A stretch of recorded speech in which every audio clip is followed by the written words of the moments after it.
Yo, what's going down, Green Screen Entertainment fans? Your homie Jay Green back with another review. Right now, I'm about to give you my thoughts on the brand new movie, Spoiler Alert. Now, this movie was directed by Michael Showalter, and it stars Sheldon from The Big Bang Theory and Ben Aldridge. Now, for all y'all out there who have no idea what this film was all about, we are basically following two people that fall madly in love. Now, throughout the course of their relationship, they go through their ups and downs, of course. But unfortunately, the end of their relationship comes about because one of them is diagnosed with cancer. Oh, and by the way, they're gay. Spoiler alert, it's in the trailer.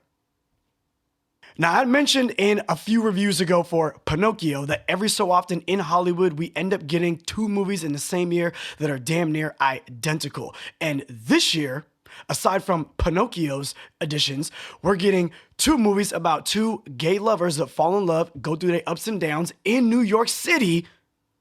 And that was Bros a few months ago that came out in theaters. And then now we got Spoiler Alert. Now, between the two movies, I did want to do a review for Bros, but I just didn't have time to get around to it. But I will say I liked it, but I had a lot of issues with it. Mixed review. Now, with this movie, I liked damn near everything about it. This movie is heartwarming. It's thought-provoking. It's emotionally captivating. It's relatable, so you can connect with it, dive deeper into the characters. It's also funny and sad all at the same time. This movie, to me, based on what it is and what it's talking about, really has it all going on. Now, thinking about certain films like this, sometimes for myself can be challenging, right? Because when I'm looking at a movie, I'm thinking about acting, music, story, plot, all these different details that make a movie great or maybe not so great. However, with movies that deal with cancer, I have maybe more of a subjective opinion along with that objective opinion based on what the film is presenting me. And what I mean by that is my mom at one point in time had stage 4 cancer. She's good, she made it, but that was a scary time for us, right? One of my best friends almost died, stage 4 type cancer.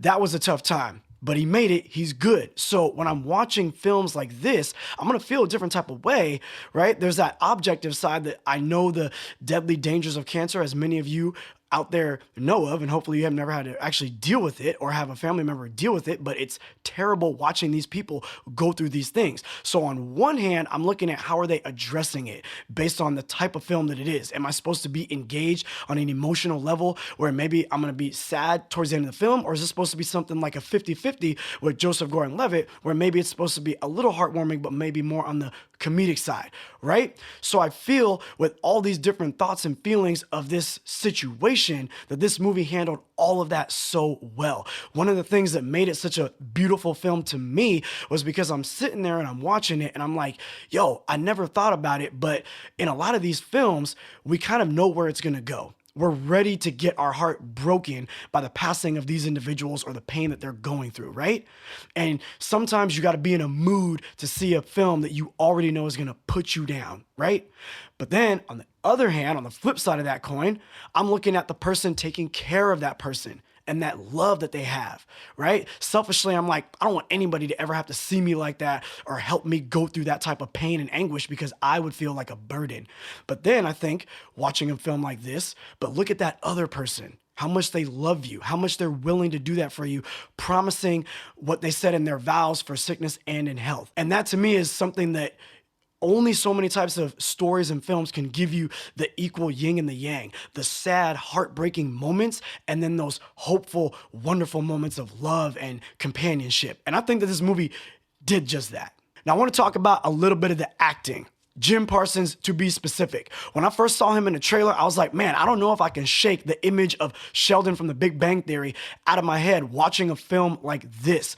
But a few moments into the film, watching how these two are growing their relationship and, becoming friends and lovers and things of this nature, I was like, okay, I'm on board. He really sold me on that. Having never seen him in anything else other than The Big Bang Theory, I thought that he was doing a phenomenal job in this film on an acting level to sell this relationship and this pain that he's been going through. So is this movie worthy of a trip to the theater? I'm gonna say, hell yeah. Why? Because it's quality acting. The movie looks beautiful. It's based on a true story.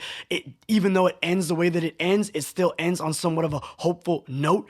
And also at the same time, this movie is representative of gay love. There was a movie that came out a few months ago that I mentioned earlier in this review that is supposed to be about the same thing, but it is not, okay? This movie is, and I think it's pretty fly, and that you should check it out. And yo, thanks again for making it to the end of another review. If I've kept you here this long, do me a huge favor, pretty please, with sugar on top. Like, subscribe, your homie Jay Green, I'm out.